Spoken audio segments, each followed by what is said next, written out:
Привет, друзья! Компания Oppo официально представила новый смартфон Oppo A1 Pro в Китае. Устройство будут продавать по цене от 15 300 рублей, и за эти деньги покупатель получает весьма недурные характеристики. Экран с разрешением Full HD+, предлагает 10-битную глубину цвета, частота обновления тоже 120 Гц и пиковая яркость 950 нит. Но давайте рассмотрим новинку подробнее. Подписывайтесь на канал, поехали!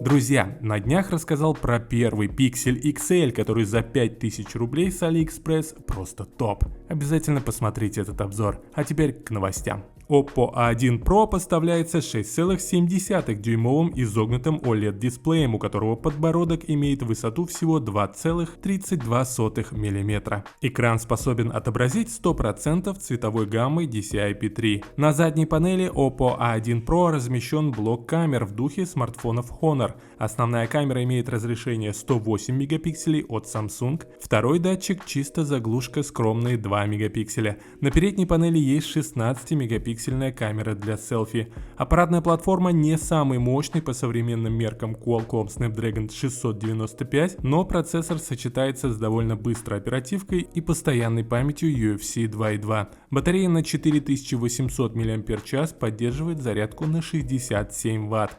Телефон работает на ColorOS 13 на базе Android 13, есть датчик отпечатков пальцев в дисплее, пара стереодинамиков, слот для карт microSD, модуль NFC для бесконтактных платежей и Bluetooth 5.1. Толщина корпуса всего 7,7 мм, а вес скромные 171 грамм. Базовая версия комплектуется 8 гигабайтами оперативной памяти и 128 гигабайтами накопителя. Напомню, за такую версию просят 15 300 рублей. Топовый вариант — это 12256, стоит 19 800 рублей. Купить девайс можно будет в цветах Moon Sea Black, Down Gold и Morning Rain Blue. Продажи стартуют 25 ноября.